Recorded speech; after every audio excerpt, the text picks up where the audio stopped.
सत श्री अकाल जी। तुसीं वेख रहे हो द पंजाब टॉक्स ते इस वेले तुहाडे सामने लैके हाज़र हो रहे हैं अज दी विशेष रिपोर्ट।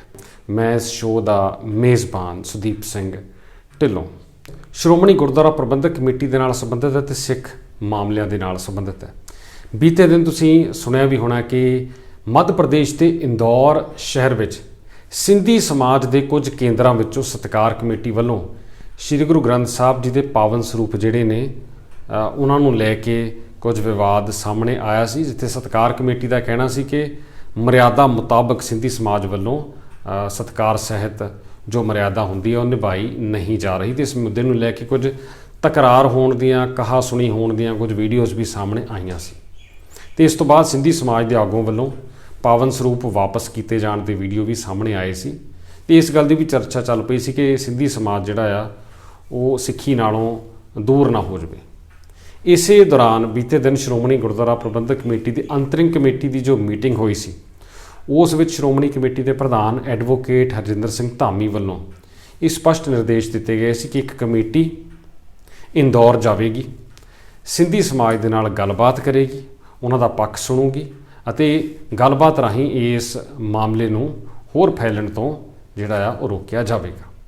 हुण बीते दिन श्रोमणी कमेटी की टीम गई है इंदौर शहर विखे, उत्थे सिंधी समाज के आगुओं नाल गलबात की गई है। उन्होंने श्री गुरु ग्रंथ साहब जी की मर्यादा सत्कार सहित सेवा बारे जाणू करवाया गया कि दस्सिया गया कि चीज़ सब तो उत्ते है, प्रमुखता नाल इस चीज़ का जिक्र अते पालना सब तो पहला होनी जरूरी है। तो नाल दी नाल ये भी कहा गया कि जिहड़ा सिंधी समाज आ उसनूं सिੱਖੀ तो दूर नहीं होण दिता जाऊगा। उन्हां दा योगदान रहा है पिछले समय दौरान, गुरु साहब दे नाल जुड़े भी होए ने ते उन्हां नूं इसी तरह नाल जोड़ के रखिया जाएगा। चंगी गल यह होई है कि सिंधी समाज के आगुआं ने इस नूं हाँ पक्षी ढंग नाल वेखिया ते हाँ पक्षी ढंग नाल गलबात होई है।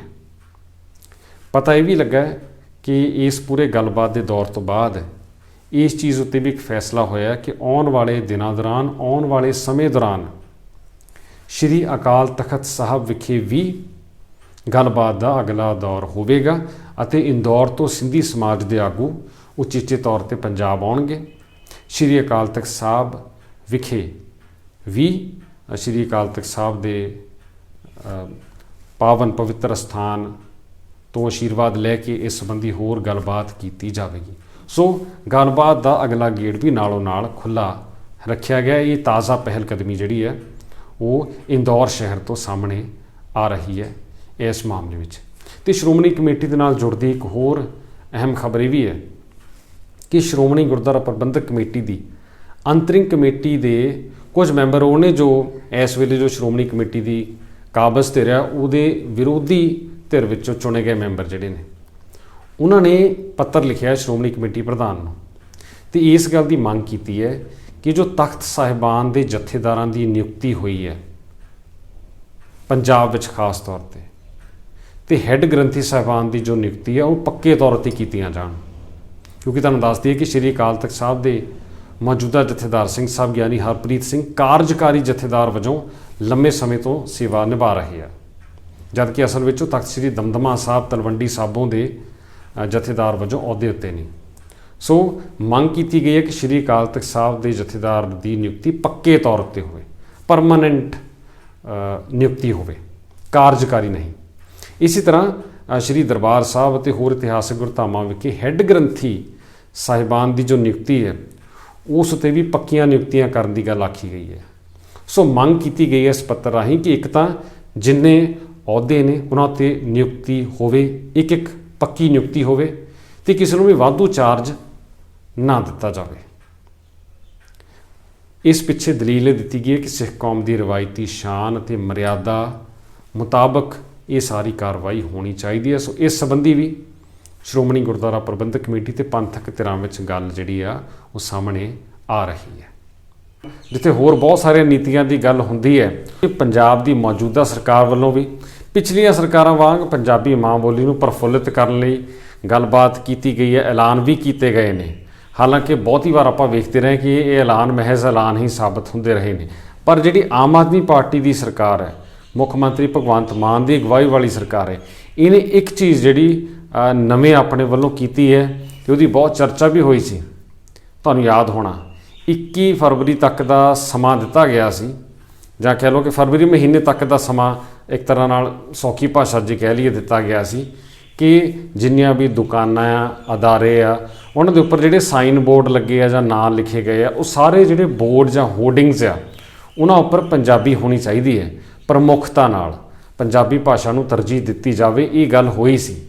ਤੇ ਨਾਲ ਨਾਲ ਇਹ ਵੀ ਕਿਹਾ ਗਿਆ ਸੀ ਕਿ ਇਹਨਾਂ ਹੁਕਮਾਂ ਨੂੰ ਨਾ ਮੰਨਣ ਵਾਲੇ ਤੇ ਤੈਅ ਤਰੀਕ ਤੋਂ ਬਾਅਦ ਵੀ ਇਹਦੀ ਪਾਲਣਾ ਨਾ ਕਰਨ ਵਾਲੇ ਲੋਕਾਂ ਦੇ ਖਿਲਾਫ ਕਾਰਵਾਈ ਹੋਵੇਗੀ, ਜੁਰਮਾਨੇ ਲੱਗਣਗੇ। ਬਹੁਤ ਸਾਰੇ ਲੋਕਾਂ ਨੇ ਇਹਦਾ ਪਾਲਣ ਕੀਤਾ ਵੀ ਹੈ, ਪਹਿਲ ਕਦਮੀ ਕੀਤੀ ਵੀ ਹੈ। ਬਹੁਤ ਸਾਰੇ ਲੋਕ ਹਮੇਸ਼ਾ ਦੀ ਤਰ੍ਹਾਂ ਪੰਜਾਬੀ ਬੋਲੀ ਦੀ ਜਦੋਂ ਗੱਲ ਹੁੰਦੀ ਹੈ ਤਾਂ ਰਾਹ ਵਿੱਚ ਡਿੱਕੇ ਡਾਉਣ ਲਈ ਖੜੇ ਹੋ ਜਾਂਦੇ, ਖਾਸ ਕਰ ਸ਼ਹਿਰੀ ਵਰਗ ਜਿਹੜਾ ਆ। ਸੋ ਇਸ ਵਾਰੀ ਵੀ ਇੱਦਾਂ ਹੁੰਦਾ ਜਾਪਿਆ ਸੀ। ਪਰ ਹੁਣ ਫਰਵਰੀ ਮਹੀਨਾ ਆ ਗਿਆ ਤੇ ਹੁਣ ਉਹ ਤਰੀਕ ਵੀ ਆਉਣ ਵਾਲੀ ਹੈ ਜਦੋਂ ਇਹ ਸਾਰੇ ਮਸਲੇ ਦੀ ਗੱਲ ਦੁਬਾਰਾ ਉੱਠਣੀ ਹੈ। ਸੋ ਜਿਹੇ ਵਿੱਚ ਪੰਜਾਬੀ ਤੇ ਪੰਜਾਬੀਅਤ ਦਾ ਮਾਹੌਲ ਹੁਣ ਕਿਹੋ ਜਿਹਾ ਨਿਕਲ ਕੇ ਸਾਹਮਣੇ ਆਉਂਦਾ, ਇਹ ਆਉਂਦੇ ਦਿਨਾਂ ਦੌਰਾਨ ਸਪਸ਼ਟ ਹੋ ਜਾਣਾ ਹੈ। ਤੇ ਇਸ ਸੰਬੰਧੀ ਗੱਲਬਾਤ ਕਿੰਨੀ ਕੁ ਹੋ ਰਹੀ ਹੈ, ਕੀ ਇਹਦੇ ਵੱਖ-ਵੱਖ ਪਹਿਲੂ ਨੇ, ਉਹ ਵੀ ਤੁਹਾਡੇ ਨਾਲ ਸਾਂਝੇ ਕਰਦੇ ਹਾਂ ਕਿ ਪਿਛਲੇ ਦਿਨਾਂ ਦੌਰਾਨ ਅਸੀਂ ਇਹ ਵੇਖ ਚੁੱਕੇ ਹਾਂ ਕਿ ਬਹੁਤ ਸਾਰੀਆਂ ਥਾਵਾਂ ਉੱਤੇ ਪੰਜਾਬੀ ਨੂੰ ਲਾਗੂ ਕਰਨ ਦੀ ਗੱਲ ਹੁੰਦੀ ਹੈ, ਹੋਈ ਵੀ ਹੈ। ਕਈ ਸਰਕਾਰੀ ਅਫਸਰਾਂ ਵੱਲੋਂ ਪਹਿਲ ਕਦਮੀ ਵੀ ਕੀਤੀ ਗਈ ਹੈ। ਖਾਸ ਤੌਰ 'ਤੇ ਜਿਹੜਾ ਪਟਿਆਲੇ ਦਾ ਪੁਲਿਸ ਵਿਭਾਗ ਹੈ, ਉਹਨਾਂ ਵੱਲੋਂ ਆਪਣੀ ਜੋ ਨੇਮ ਪਲੇਟ ਆ, ਜੋ ਉਹਨਾਂ ਦੇ ਵਰਦੀ ਦੇ ਉੱਪਰ ਲੱਗਦੀ ਹੈ, ਉਹਨਾਂ ਨੇ ਪੰਜਾਬੀ ਵਿੱਚ ਆਪਣੇ ਨਾਂ ਲਿਖ ਕੇ ਉਸੇ ਪਲੇਟ ਰਾਹੀਂ ਵਿਖਾਉਣੇ ਸ਼ੁਰੂ ਕੀਤੇ ਨੇ। ਸੋ ਇੱਕ ਚੰਗੀ ਚੀਜ਼ ਹੈ ਜਿਹੜੀ ਹੋਈ ਹੈ। ਚੰਗੀਆਂ ਚੀਜ਼ਾਂ ਵੀ ਹੋ ਰਹੀਆਂ ਨੇ, ਪਰ ਨਾਲ ਦੀ ਨਾਲ ਬਹੁਤ ਸਾਰੇ ਲੋਕ ਅਜਿਹੇ ਨੇ ਜੋ ਹਾਲੇ ਵੀ ਪੰਜਾਬੀ ਮਾਂ ਬੋਲੀ ਪ੍ਰਤੀ ਆਪਣੀ ਬਣਦੀ ਜ਼ਿੰਮੇਵਾਰੀ ਨੂੰ ਨਹੀਂ ਸਮਝ ਰਹੇ ਜਾਂ ਸਮਝਣ ਦੀ ਕੋਸ਼ਿਸ਼ ਨਹੀਂ ਕਰਨਾ ਚਾਹੁੰਦੇ। ਸੋ ਉਹਨਾਂ ਸੰਬੰਧੀ ਸਰਕਾਰ ਕੀ ਸਟੈਂਡ ਲੈਂਦੀ ਹੈ, ਇਹ ਜ਼ਰੂਰ ਇੱਕ ਵੇਖਣ ਵਾਲੀ ਚੀਜ਼ ਹੋਊਗੀ, ਕਿਉਂਕਿ ਹਾਲੇ ਵੀ ਜੇਕਰ ਤੁਹਾਨੂੰ ਬਿਲਕੁਲ ਤਾਜ਼ਾ ਸਟੀਕ ਜਾਣਕਾਰੀ ਦਸੀਏ ਤਾਂ ਪੰਜਾਬ ਵਿੱਚ ਬਹੁਤ ਵੱਡੀ ਗਿਣਤੀ ਅਜਿਹੇ ਲੋਕਾਂ ਦੀ ਮੌਜੂਦ ਹੈ ਜਿਹੜੀ ਪੰਜਾਬੀ ਪ੍ਰਤੀ ਆਪਣੀ ਨੀਤੀ ਨਹੀਂ ਛੱਡ ਰਹੀ। ਉਸੇ ਤਰ੍ਹਾਂ ਪੰਜਾਬੀ ਨੂੰ ਇੱਕ ਤਰ੍ਹਾਂ ਨਾਲ ਵਿਦਾਵਾ ਦੇ ਰਹੇ ਨੇ ਵੱਡੇ ਪੱਧਰ ਉੱਤੇ ਲੋਕ। ਸੋ ਇਹਨਾਂ ਲੋਕਾਂ ਦਾ ਕੀ ਬਣੂਗਾ, ਕੀ ਇਹਨਾਂ ਖਿਲਾਫ ਕਾਰਵਾਈ ਹੁੰਦੀ ਹੈ ਜਾਂ ਨਹੀਂ, ਇਹ ਵੇਖਣਾ ਪਊਗਾ, ਕਿਉਂਕਿ ਇਤਿਹਾਸ ਇਹ ਕਹਿੰਦਾ ਪੰਜਾਬੀ ਬੋਲੀ ਦੇ ਮੁੱਦੇ ਉੱਤੇ ਜਿੰਨੀਆਂ ਵੀ ਗੱਲਾਂ ਹੋਈਆਂ ਪਿਛਲੇ ਸਮਿਆਂ ਦੌਰਾਨ ਹੋਈਆਂ, ਉਹ ਗੱਲਾਂ ਹੀ ਜ਼ਿਆਦਾ ਹੋਈਆਂ ਨੇ। ਕਿਉਂਕਿ ਹਰ ਸਰਕਾਰ, ਜਿਹੜੀ ਵੀ ਸਰਕਾਰ ਆਈ ਹੈ, ਉਹਨੇ ਦਾਅਵੇ ਕੀਤੇ ਆ ਕਿ ਪੰਜਾਬੀ ਮਾਂ ਬੋਲੀ ਨੂੰ ਅੱਗੇ ਲਿਜਾਣ ਲਈ ਬਹੁਤ ਕੁਝ ਕੀਤਾ ਜਾਊਗਾ, ਪਰ ਹੋਇਆ ਕੁਝ ਨਹੀਂ। ਸਰਕਾਰੀ ਦਫ਼ਤਰੀ ਕੰਮਕਾਜ ਪਹਿਲਾਂ ਵੀ ਪੰਜਾਬੀ ਵਿੱਚ ਬਹੁਤ ਘੱਟ ਹੁੰਦਾ ਸੀ। ਕਹਿਣ ਦੀ ਗੱਲ ਹੁੰਦੀ ਹੈ, ਇੱਕ ਅੱਧਾ ਨੋਟਿਸ ਪੰਜਾਬੀ 'ਚ ਤੁਹਾਨੂੰ ਦਿਖ ਜਾਊਗਾ, ਪਰ ਬਹੁਤੇ ਸੱਦਾ ਪੱਤਰ ਜਿਹੜੇ ਸਮਾਗਮ ਹੁੰਦੇ ਨੇ ਉਹ ਹਾਲੇ ਵੀ ਪੰਜਾਬੀ ਵਿੱਚ ਨਹੀਂ ਛਾਪੇ ਜਾਂਦੇ। ਤੇ ਹੁਣ ਵੀ ਇਸ ਵੇਲੇ ਵੀ ਜੇਕਰ ਤੁਹਾਨੂੰ ਤਾਜ਼ਾ ਜਾਣਕਾਰੀ ਦੱਸੀਏ, ਪਿਛਲੇ ਦਿਨੀ ਪੰਜਾਬੀ ਯੂਨੀਵਰਸਿਟੀ ਜਿਹੜੀ ਬਣੀ ਪੰਜਾਬੀ ਦੇ ਨਾਂ 'ਤੇ ਆ, ਉਹਦੇ ਵਿੱਚ ਜੋ ਸਮਾਗਮ ਹੋਏ ਸੀ, ਉਹਦੇ ਸੰਬੰਧੀ ਜੋ ਸੱਦਾ ਪੱਤਰ ਭੇਜੇ ਗਏ ਸੀ, ਉਹਨਾਂ ਵਿੱਚ ਵੀ ਪੰਜਾਬੀ ਪ੍ਰਮੁੱਖਤਾ ਉੱਤੇ ਨਜ਼ਰ ਨਹੀਂ ਸੀ ਆ ਰਹੀ। ਇਸੇ ਤਰ੍ਹਾਂ ਹੋਰ ਵੀ ਸਰਕਾਰੀ ਪ੍ਰੋਗਰਾਮ ਜਿਹੜੇ ਹੋ ਰਹੇ ਨੇ, ਸਰਕਾਰੀ ਯੋਜਨਾਵਾਂ ਜਿਹੜੀਆਂ ਸਾਹਮਣੇ ਆਉਂਦੀਆਂ ਨੇ, ਉਹਨਾਂ ਦੇ ਜੋ ਇਨਵੀਟੇਸ਼ਨ ਕਾਰਡ ਛਪਦੇ ਨੇ ਜਾਂ ਹੋਰ ਜਿਹੜੇ ਉਸ ਸੰਬੰਧੀ ਕੋਈ ਵੀ ਦਸਤਾਵੇਜ਼ ਜਾਂ ਡਾਕੂਮੈਂਟ ਸਾਹਮਣੇ ਆਉਂਦੇ ਨੇ, ਉਹਨਾਂ ਵਿੱਚ ਪੰਜਾਬੀ ਤੁਹਾਨੂੰ ਪਹਿਲੇ ਥਾਂ ਉੱਤੇ ਨਜ਼ਰ ਨਹੀਂ ਆਉਂਦੀ। ਸੋ ਇਸ ਪੰਨੇ ਹਾਲੇ ਗੱਲਾਂ ਜ਼ਿਆਦਾ ਹੋ ਰਹੀਆਂ ਨੇ ਤੇ ਅਮਲੀ ਰੂਪ ਵਿੱਚ ਕੰਮ ਬਹੁਤ ਜ਼ਿਆਦਾ ਕੀਤਾ ਜਾਣਾ ਬਾਕੀ ਹੈ। ਇਹ ਗੱਲ ਸਾਫ਼ ਸਪਸ਼ਟ ਸ਼ੀਸ਼ੇ ਵਾਂਗੂ, ਪਾਣੀ ਵਾਂਗੂ ਸਾਫ਼ ਨਜ਼ਰ ਆਉਂਦੀ ਹੈ। ਪਿਛਲੀਆਂ ਸਰਕਾਰਾਂ ਦਾ ਵੀ ਤੁਹਾਨੂੰ ਚੇਤਾ ਹੋਣਾ, ਭਾਵੇਂ ਅਕਾਲੀ ਭਾਜਪਾ ਗੱਠਜੋੜ ਸਰਕਾਰ ਹੋਵੇ ਜਾਂ ਕਾਂਗਰਸ ਦੀ ਸਰਕਾਰ ਹੋਵੇ, ਹਰ ਸਰਕਾਰ ਜਿਹੜੀ ਪੰਜਾਬ ਵਿੱਚ ਬਣਦੀ ਹੈ ਉਹ ਪੰਜਾਬੀ ਮਾਂ ਬੋਲੀ ਦਾ ਦਰਜਾ ਉੱਚਾ ਕਰਨ ਲਈ ਗੱਲ ਕਰਦੀ ਹੈ। ਇੱਕ ਦਾਅਵਾ ਹਰ ਸਰਕਾਰ ਨੇ ਕੀਤਾ ਕਿ ਸਾਰਾ ਸਰਕਾਰੀ ਕੰਮਕਾਜ ਪੰਜਾਬੀ 'ਚ ਹੋਊਗਾ। ਇਹ ਦਾਅਵਾ ਹਰ ਵਾਰ ਹੁੰਦਾ ਤੇ ਹੁਣ ਤਾਂ ਇੰਨੀ ਵਾਰ ਹੋ ਚੁੱਕਾ ਕਿ ਲੋਕੀ ਇਹਦੇ ਵੱਲ ਬੜਾ ਧਿਆਨ ਨਹੀਂ ਦਿੰਦੇ। ਇਹ ਬੜਾ ਲੋੜ ਤੋਂ ਵੱਧ ਦਾਅਵਾ ਕੀਤਾ ਜਾ ਚੁੱਕਾ, ਪਰ ਇਹ ਦਾਅਵਾ ਅੱਜ ਤਾਈਂ ਵੀ ਕਿਸੇ ਸਰਕਾਰ ਨੇ ਸਹੀ ਠੋਸ ਅਮਲੀ ਰੂਪ ਵਿੱਚ ਲਾਗੂ ਨਹੀਂ ਕੀਤਾ। ਸਰਕਾਰੀ ਕੰਮਕਾਜ, ਸਰਕਾਰੀ ਗੱਲਬਾਤ, ਸਰਕਾਰੀ ਜੋ ਵੀ ਪ੍ਰਬੰਧ ਆ, ਉਹ ਪੰਜਾਬੀ ਵਿੱਚ ਹੁਣ ਤੱਕ ਵੀ ਨਹੀਂ ਚੱਲ ਸਕਿਆ। ਸਗੋਂ ਇੱਥੇ ਹੁਣ ਤੁਹਾਨੂੰ ਇਹ ਗੱਲ ਦੱਸ ਦਈਏ ਕਿ ਜਦੋਂ ਗੱਲ ਹੁੰਦੀ ਹੈ ਨਾ ਕਿ ਸਰਕਾਰੀ ਕੰਮਕਾਜ ਪੰਜਾਬੀ 'ਚ ਹੋਊਗਾ, ਤਾਂ ਉਹਦਾ ਭਾਵ ਕੀ ਹੈ ਕਿ ਜਿਹੜੇ ਸਰਕਾਰੀ ਅਫਸਰ ਆ, ਪ੍ਰਸ਼ਾਸਨਿਕ ਅਧਿਕਾਰੀ ਆ, ਉਹ ਪੰਜਾਬੀ ਵਿੱਚ ਕੰਮਕਾਜ ਕਰਨਗੇ ਜਾਂ ਉਹਨਾਂ ਦੀ ਗੱਲਬਾਤ ਜਾਂ ਦਸਤਾਵੇਜ਼ ਸਾਰੇ ਪੰਜਾਬੀ ਵਿੱਚ ਹੋਣਗੇ। ਪਰ ਜਦੋਂ ਇਹ ਗੱਲਾਂ ਹੋ ਰਹੀਆਂ ਹੁੰਦੀਆਂ ਤਾਂ ਮੂਹਰੇ ਜਿਹੜੇ ਸਰਕਾਰੀ ਅਫਸਰ ਬੈਠੇ ਹੁੰਦੇ ਆ, ਉਹਨਾਂ 'ਚੋਂ ਬਹੁਤੇ ਤਾਂ ਉਹ ਹੁੰਦੇ ਜਿਹੜੇ ਪੰਜਾਬ ਦੇ ਰਹਿਣ ਵਾਲੇ ਹੀ ਨਹੀਂ, ਜਾਂ ਜਿਨ੍ਹਾਂ ਨੂੰ ਪੰਜਾਬੀ ਚੰਗੀ ਤਰ੍ਹਾਂ ਵਰਤੋਂ ਕਰਦੇ ਹੀ ਨਹੀਂ, ਜਾਂ ਉਹ ਘਰਾਂ 'ਚ ਪੰਜਾਬੀ ਬੋਲਦੇ ਹੀ ਨਹੀਂ। ਸੋ ਜਿਹੜੇ ਘਰਾਂ 'ਚ ਪੰਜਾਬੀ ਨਹੀਂ ਬੋਲ ਰਹੇ ਜਾਂ ਪੰਜਾਬੀ ਜਿਨ੍ਹਾਂ ਦੀ ਮਾਂ ਬੋਲੀ ਜਿਹੜੇ ਮੰਨਦੇ ਹੀ ਨਹੀਂ, ਉਹ ਫਿਰ ਕਿਸ ਤਰੀਕੇ ਨਾਲ ਪੰਜਾਬੀ ਨੂੰ ਸਰਕਾਰੀ ਦਫ਼ਤਰਾਂ ਵਿੱਚ ਲਾਗੂ ਕਰਵਾ ਦੇਣਗੇ? ਇਹ ਵੀ ਇੱਕ ਸੋਚਣ ਵਾਲੀ ਗੱਲ ਹੈ, ਬੜਾ ਗੰਭੀਰ ਸਵਾਲ ਹੈ। ਹੁਣ ਵੀ ਜਦੋਂ ਮੁੱਖ ਮੰਤਰੀ ਜਾਂ ਇਸ ਸੰਬੰਧੀ ਐਲਾਨ ਕਰਨ ਵਾਲੇ ਆਗੂ ਜਦੋਂ ਨਿਰਦੇਸ਼ ਦਿੰਦੇ ਨੇ, ਨਿਰਦੇਸ਼ ਆਉਂਦਾ ਹੈ ਉਹਦਾ ਸਵਾਗਤ ਕਰਨਾ ਬਣਦਾ ਹੈ, ਪਰ ਜਿਨ੍ਹਾਂ ਨੇ ਇਹਨੂੰ ਲਾਗੂ ਕਰਵਾਉਣਾ, ਜਿਹੜੇ ਮੂਹਰੇ ਬੈਠੇ ਸੁਣ ਰਹੇ ਹੁੰਦੇ ਆ, ਜਦ ਉਹ ਘਰੋਂ ਹੀ ਪੰਜਾਬੀ ਦੇ ਨਾਲ ਨਹੀਂ ਜੁੜੇ ਹੋਏ ਤਾਂ ਫਿਰ ਦਫ਼ਤਰ ਵਿੱਚ ਸਰਕਾਰੀ ਜਿਹੜੇ ਕੰਮਕਾਜ ਆ ਉਹਨੂੰ ਪੰਜਾਬੀ ਵਿੱਚ ਕਿਵੇਂ ਲਾਗੂ ਕਰਵਾਉਣਗੇ? ਇੱਕ ਬਹੁਤ ਵੱਡਾ ਸਵਾਲ ਆ। ਜਦੋਂ ਬੱਲੇ ਬੱਲੇ ਲੋਕੀ ਕਰ ਦਿੰਦੇ ਕਿ ਬਹੁਤ ਵੱਡਾ ਫੈਸਲਾ ਹੋ ਗਿਆ, ਬਹੁਤ ਵੱਡਾ ਐਲਾਨ ਹੋ ਗਿਆ, ਇਸ ਸਵਾਲ ਵੱਲ ਕੋਈ ਸੋਚਦਾ ਹੀ ਨਹੀਂ ਪਹਿਲਾਂ ਇਹਨੂੰ ਲਾਗੂ ਕਿਵੇਂ ਕਰਨਾ ਹੈ ਅਤੇ ਲਾਗੂ ਕਰਾਉਣਾ ਕਿਹਨੇ ਹੈ? ਕੀ ਵਾਕਈ ਇਹ ਚੀਜ਼ ਲਾਗੂ ਹੋ ਸਕੂਗੀ? ਹੁਣ ਜਦੋਂ ਗੱਲ ਪੰਜਾਬੀ ਨੂੰ ਲਾਗੂ ਕਰਵਾਉਣ ਦੀ ਜਾਂ ਕਿਹਨੇ ਲਾਗੂ ਕਰਵਾਉਣਾ ਉਹਦੇ ਹੁੰਦੀ ਹੈ, ਤਾਂ ਇਹਦੇ ਨਾਲ ਜੁੜਦੀ ਇੱਕ ਹੋਰ ਮਿਸਾਲ ਉਹ ਵੀ ਤੁਹਾਨੂੰ ਦੱਸਦੀ ਹੈ। ਜਦੋਂ ਪੰਜਾਬ ਦੀ ਮੌਜੂਦਾ ਸਰਕਾਰ ਬਣੀ ਹੈ ਤਾਂ ਮੁੱਖ ਮੰਤਰੀ ਭਗਵੰਤ ਮਾਨ ਹੋਰਾਂ ਨੇ ਇੱਕ ਨਿਰਦੇਸ਼ ਦਿੱਤਾ ਸੀ, ਖਾਸ ਕਰ ਸਰਕਾਰੀ ਅਫਸਰਾਂ ਨੂੰ, ਪ੍ਰਸ਼ਾਸਨਿਕ ਅਧਿਕਾਰੀਆਂ ਨੂੰ, ਕਿ ਨਵੀਂ ਸਰਕਾਰ ਜਿਹੜੀ ਆ ਪਿੰਡਾਂ 'ਚੋਂ ਚੱਲੂਗੀ। ਇਸ ਲਈ ਇਹ ਜਿਹੜੇ ਵੱਡੇ ਵੱਡੇ ਅਫਸਰ ਨੇ ਉਹ ਦਫ਼ਤਰਾਂ 'ਚ ਨਾ ਬੈਠੇ ਰਹਿਣ, ਉਹ ਫਾਈਲਾਂ ਲੈ ਕੇ, ਆਪਣੇ ਦਸਤਾਵੇਜ਼ ਲੈ ਕੇ ਪਿੰਡਾਂ 'ਚ ਜਾਣ ਜਾਂ ਜ਼ਿਲ੍ਹਿਆਂ ਦੇ ਦੌਰੇ ਕਰਨ, ਉੱਥੇ ਲੋਕਾਂ ਨੂੰ ਮਿਲਣ, ਉਹਨਾਂ ਦੀਆਂ ਸਮੱਸਿਆਵਾਂ ਸੁਣਨ, ਤਾਂ ਕਿ ਲੋਕੀ ਉਹਨਾਂ ਦੇ ਕੋਲ ਆਉਣ ਲਈ ਲੰਮੀਆਂ ਲਾਈਨਾਂ 'ਚ ਲਾ ਕੇ ਖੱਜਲ ਖੁਆਰ ਨਾ ਹੋਣ। ਅਫਸਰ ਖੁਦ ਚੱਲ ਕੇ ਦਿਹਾਤੀ ਖੇਤਰਾਂ 'ਚ, ਜ਼ਿਲ੍ਹਿਆਂ 'ਚ ਜਾਣ, ਲੋਕਾਂ ਨਾਲ ਮੇਲ ਜੋਲ ਵਧਾਉਣ ਅਤੇ ਉਹਨਾਂ ਦੀਆਂ ਸਮੱਸਿਆਵਾਂ ਦਾ ਫੌਰੀ ਹੱਲ ਕਰਨ। ਇਹ ਨਿਰਦੇਸ਼ ਦਿੱਤੇ ਗਏ ਸੀ, ਤੁਹਾਨੂੰ ਯਾਦ ਵੀ ਹੋਣਾ ਹੈ। ਕਿੰਨੀ ਵਾਰ ਮੁੱਖ ਮੰਤਰੀ ਭਗਵੰਤ ਮਾਨ ਨੇ ਇਹਦੇ ਦੁਬਾਰਾ ਚੇਤੇ ਕਰਵਾਏ ਕਿ ਕੀਤਾ ਜਾਵੇ, ਕੀਤਾ ਜਾਵੇ। ਕੁਝ ਅਫਸਰਾਂ ਨੇ ਕਰਨਾ ਸ਼ੁਰੂ ਕਰਤਾ ਸੀ, ਪਰ ਕਈਆਂ ਦੇ ਕੰਨਾਂ 'ਤੇ ਜੂੰ ਨਹੀਂ ਸਰਕੀ, ਉਹ ਫਿਰ ਵੀ ਦਫ਼ਤਰਾਂ 'ਚੋਂ ਨਹੀਂ ਨਿਕਲੇ। ਏਸੀ ਦਫ਼ਤਰਾਂ ਦਾ ਮੋਹ ਸੀ, ਜਦੋਂ ਗਰਮੀਆਂ ਦੇ ਦਿਨ ਸੀ, ਮਿੱਟੀ ਧੂੜ ਘੱਟੇ ਦਾ ਹੋ ਸਕਦਾ ਉਹਨਾਂ ਨੂੰ ਐਲਰਜੀ ਹੋਵੇ ਜਾਂ ਉਹ ਧੁੱਪੇ ਨਿਕਲਣਾ ਪਸੰਦ ਨਾ ਕਰਦੇ ਹੋਣ, ਸਭ ਸਹੂਲਤਾਂ ਹੋਣ ਦੇ ਬਾਵਜੂਦ। ਫਿਰ ਤਾਂ ਸਿਆਲ ਆ ਗਏ, ਸਿਆਲਾਂ 'ਚ ਤਾਂ ਵੈਸੇ ਹੀ ਹਿੱਲਣ ਜੁਲਣ ਦਾ ਕੰਮ ਘੱਟ ਜਾਂਦਾ ਹੈ। ਖੈਰ, ਇਹ ਤਾਂ ਸਭ ਗੱਲਾਂ ਹੋ ਸਕਦੀਆਂ ਨੇ, ਪਰ ਕਹਿਣ ਦਾ ਭਾਵ ਇਹ ਹੈ ਕਿ ਜਿਹੜੇ ਅਫਸਰ ਜਿਨ੍ਹਾਂ ਨੂੰ ਨਿਰਦੇਸ਼ ਦਿੱਤੇ ਗਏ ਸੀ ਕਿ ਉਹ ਆਪਣੇ ਖੇਤਰ ਤੋਂ ਬਾਹਰ ਜਾ ਕੇ ਲੋਕਾਂ 'ਚ ਵਿਚਰਨ, ਲੋਕਾਂ ਦੀਆਂ ਗੱਲਾਂ ਸੁਣਨ, ਉਹਨਾਂ ਦੀਆਂ ਸਮੱਸਿਆਵਾਂ ਉਹਨਾਂ ਦੇ ਇਲਾਕੇ 'ਚ ਜਾ ਕੇ ਹੱਲ ਕਰਨ, ਉਹ ਚੀਜ਼ ਕਈ ਵਾਰੀ ਕਹਿਣ ਦੇ ਬਾਵਜੂਦ ਨਹੀਂ ਹੋਈ। ਅਤੇ ਫਿਰ ਜਦੋਂ ਪ੍ਰਸ਼ਾਸਨਿਕ ਅਧਿਕਾਰੀਆਂ ਦੇ ਤਬਾਦਲੇ ਹੋਣੇ ਸ਼ੁਰੂ ਹੋਏ, ਅਤੇ ਇੱਕ ਤੁਹਾਨੂੰ ਯਾਦ ਹੋਣਾ ਲੋਹੜੀ ਵਾਲੇ ਦਿਨਾਂ ਦੌਰਾਨ ਜੋ ਵਿਜੀਲੈਂਸ ਬਿਊਰੋ ਦੀ ਕਾਰਵਾਈ ਤੋਂ ਬਾਅਦ PCS ਅਫਸਰਾਂ ਨੇ ਹੜਤਾਲ ਕਰਤੀ ਸੀ, ਪਰ ਜਿਸ ਤਰੀਕੇ ਨਾਲ ਮੁੱਖ ਮੰਤਰੀ ਦੀ ਘੁਰਕੀ ਤੋਂ ਬਾਅਦ ਉਹ ਦੁਪਹਿਰ ਵੇਲੇ ਡਿਊਟੀ 'ਤੇ ਹਾਜ਼ਰ ਹੋ ਗਏ ਸੀ, ਉਸ ਤੋਂ ਬਾਅਦ ਇੱਕ ਸਿਗਨਲ ਗਿਆ, ਇੱਕ ਸੰਦੇਸ਼ ਗਿਆ, ਅਤੇ ਹੁਣ ਆਖਰਕਾਰ ਜਾ ਕੇ ਇਸ ਸੰਬੰਧੀ ਮੁੱਖ ਮੰਤਰੀ ਨੇ ਜਵਾਬ ਤਲਬੀ ਵੀ ਕੀਤੀ ਹੈ। ਸੱਦਿਆ ਸਾਰਿਆਂ ਨੂੰ, ਪੁੱਛਿਆ ਕਿ ਦੱਸੋ ਕਿੰਨਾ ਕੰਮ ਕੀਤਾ, ਕਿੰਨੀਆਂ ਰਿਪੋਰਟਾਂ ਨੇ ਤੁਹਾਡੀਆਂ, ਕਿਹੜੇ ਕਿਹੜੇ ਇਲਾਕਿਆਂ 'ਚ ਗਏ, ਕਿੰਨੇ ਕਿੰਨੇ ਲੋਕਾਂ ਦੀ ਗੱਲ ਸੁਣੀ। ਸੋ ਇਹ ਚੀਜ਼ਾਂ ਜਦ ਤੱਕ ਸਖਤੀ ਨਾਲ ਲਾਗੂ ਨਹੀਂ ਕੀਤੀਆਂ ਜਾਂਦੀਆਂ, ਉਦੋਂ ਤੱਕ ਇਹ ਚੀਜ਼ਾਂ ਇੱਦਾਂ ਹੀ ਅਫਸਰਸ਼ਾਹੀ ਜਿਹੜੀ ਆ ਕੰਨਾਂ ਪਿੱਛੇ ਮਾਰੀ ਬੈਠੀ ਰਹਿੰਦੀ ਹੈ। ਇਹ ਇੱਕ ਮਿਸਾਲ ਸੀ ਆਹ ਦਿਹਾਤੀ ਖੇਤਰਾਂ ਵਿੱਚ ਜਾਣ ਦੀ, ਜਾਂ ਦਫ਼ਤਰਾਂ ਤੋਂ ਬਾਹਰ ਜਾ ਕੇ ਲੋਕਾਂ ਦੇ ਇਲਾਕਿਆਂ ਵਿੱਚ ਜਾ ਕੇ ਉਹਨਾਂ ਦੀ ਗੱਲ ਸੁਣਨ ਦੀ ਇੱਕ ਮਿਸਾਲ ਸੀ। ਇਸੇ ਚੀਜ਼ ਨੂੰ ਹੁਣ ਤੁਸੀਂ ਪੰਜਾਬੀ ਬੋਲੀ ਵਾਲੇ ਮਸਲੇ 'ਤੇ ਲਾਗੂ ਕਰੋ ਕਿ ਜੇ ਕਿੰਨੀ ਵਾਰੀ ਕਹਿਣ ਦੇ ਬਾਵਜੂਦ ਅਫਸਰ ਦਫ਼ਤਰਾਂ 'ਚੋਂ ਨਹੀਂ ਨਿਕਲੇ, ਲੋਕਾਂ ਦੇ ਵਿੱਚ ਨਹੀਂ ਗਏ, ਲੋਕਾਂ ਦੇ ਇਲਾਕਿਆਂ ਵੱਲ ਨਹੀਂ ਗਏ, ਤਾਂ ਪੰਜਾਬੀ ਨੂੰ ਲਾਗੂ ਕਰਨ ਲਈ ਸਰਕਾਰੀ ਦਫ਼ਤਰਾਂ ਵਿੱਚ, ਦਫ਼ਤਰੀ ਕੰਮਕਾਜ ਵਿੱਚ ਪੰਜਾਬੀ ਲਾਗੂ ਕਰਨ ਦੀ ਗੱਲ ਨੂੰ ਕਿੰਨਾ ਗੰਭੀਰਤਾ ਨਾਲ ਲੈਂਦੇ ਹੋਣਗੇ, ਇਹ ਵੀ ਇੱਥੋਂ ਤੁਸੀਂ ਅੰਦਾਜ਼ਾ ਲਾ ਸਕਦੇ ਹੋ।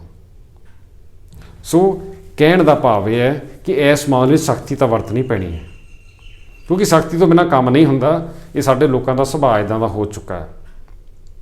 ਗੱਲਾਂ ਜਿੰਨਾ ਮਰਜ਼ੀ ਤੁਸੀਂ ਕਿਸੇ ਨੂੰ ਪ੍ਰੇਰਿਤ ਕਰਨ ਦੀ ਕੋਸ਼ਿਸ਼ ਕਰੋ ਜਾਂ ਸਮਝਾਉਣ ਦੀ ਕੋਸ਼ਿਸ਼ ਕਰੋ ਜਾਂ ਵਾਰ-ਵਾਰ ਚੇਤੇ ਕਰਾਉਂਦੇ ਰਹੋ, ਜਿਹਨੇ ਆਪਣਾ ਕੰਮ ਚੰਗੀ ਤਰ੍ਹਾਂ ਕਰਨਾ ਉਹਨੇ ਬਿਨਾਂ ਕਹੇ ਵੀ ਕਰ ਦੇਣਾ, ਅਤੇ ਜਿਹਨੇ ਨਹੀਂ ਕਰਨਾ ਉਹਨੂੰ ਵਾਰ-ਵਾਰ ਕਹੇ 'ਤੇ ਵੀ ਫਿਰ ਉਹਨੂੰ ਸਖਤੀ ਦੀ ਲੋੜ ਹੁੰਦੀ ਹੈ, ਉਹਨੇ ਵਾਰ-ਵਾਰ ਕਹੇ 'ਤੇ ਵੀ ਹਿਲਜੁਲ ਨਹੀਂ ਕਰਨੀ।